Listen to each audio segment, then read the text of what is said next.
Before the iPhone changed the world, there was another phone that seemed unstoppable: BlackBerry. In the early 2000s, owning a BlackBerry wasn't just about having a mobile phone. It was a status symbol. Business executives carried them, politicians used them, celebrities wanted them, and millions of ordinary people became addicted to one feature in particular: BlackBerry Messenger. Those tiny physical keys made typing emails and messages incredibly fast. For the first time, people could carry their office in their pocket. Emails arrived instantly. Messages were sent in seconds. And BlackBerry's secure communication made it especially popular with businesses and governments. The company behind the phone, Research in Motion, was becoming one of the most powerful technology companies in the world. Its subscriber numbers were exploding. Its stock was soaring. And for a while, it looked like BlackBerry had figured out the future of mobile communication. But then, Apple entered the game. By the middle of the 2000s, BlackBerry wasn't just popular. It was becoming a phenomenon. Research in Motion was adding subscribers at an incredible pace. And the company's biggest advantage wasn't simply the phone, it was the network behind it. BlackBerry's push email system meant messages could arrive almost instantly. For businesses, that was revolutionary. Employees could stay connected without sitting in front of a computer. Executives could respond to important emails from almost anywhere. And BlackBerry Messenger created something even more powerful: a social network inside the phone. People exchanged PINs instead of phone numbers. BBM messages were fast, private, and addictive. Soon, BlackBerry wasn't only an executive tool.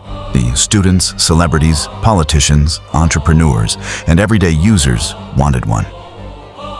RIM's subscriber numbers exploded. Its brand became associated with productivity, communication, and status. For a company that had started with a simple idea, mobile email, BlackBerry had built something enormous.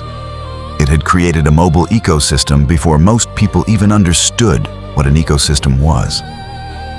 And then, in 2007, Apple introduced the iPhone. In January 2007, Steve Jobs walked onto a stage in San Francisco and introduced a device that would change the mobile industry forever: the iPhone. It had no physical keyboard. Instead, it used a large touch screen. It could browse the internet, play music, display photos, and run a completely different kind of mobile experience.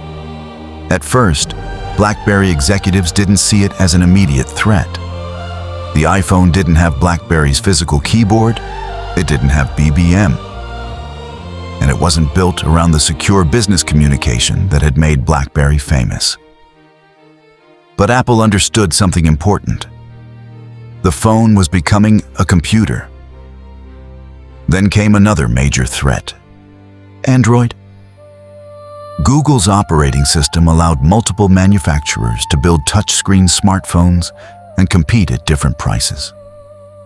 Suddenly, BlackBerry wasn't competing against one company. It was competing against an entire new generation of smartphones.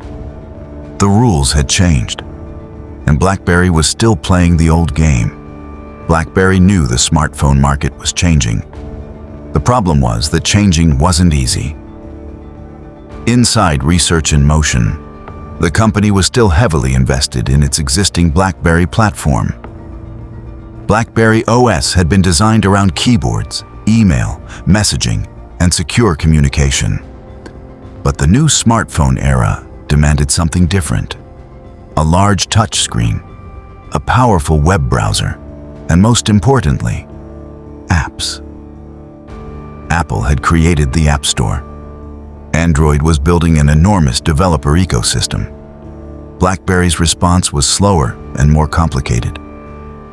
The company continued refining its existing strategy while competitors were changing the rules. Then came another problem. BlackBerry's touchscreen devices struggled to match the smooth experience consumers were getting from the iPhone. Its operating system was becoming increasingly difficult to compete with. And the company's famous physical keyboard, once its greatest advantage, was becoming a limitation. BlackBerry wasn't suddenly destroyed. It was slowly being left behind. And by the time the company realized just how serious the problem was, the smartphone revolution had already moved on. By the early 2000s, the BlackBerry that once seemed unstoppable was in serious trouble. The company tried to fight back with new devices and a new operating system. But consumers had already moved on. Apple and Android had transformed the smartphone into something much bigger than a communication tool. It had become a camera, a gaming device, a music player, a web browser, and an entire ecosystem of apps. BlackBerry's market share collapsed. In 2013, the company announced massive job cuts as its financial problems deepened. Then came another turning point. BlackBerry's phone business was effectively finished. The company eventually stopped making its own smartphones and shifted its focus towards software and cybersecurity. And that's what makes the BlackBerry story so fascinating. It wasn't destroyed because it had no technology. It wasn't destroyed because nobody wanted its products. It was destroyed because the definition of a smartphone changed, and BlackBerry couldn't change with it. The company that once made people ask, "What's your PIN?" eventually became a warning to every successful business. Your greatest advantage today can become your greatest weakness tomorrow. And maybe that's the real lesson. Don't become so successful at the old game that you refuse to learn the new one. This is the Wealth Mindset Lab. If you enjoyed this story, subscribe, because we're uncovering the rise, mistakes, and collapse of the companies that once seemed impossible to defeat. And remember, the market doesn't care how powerful you were yesterday. It rewards the companies ready for tomorrow.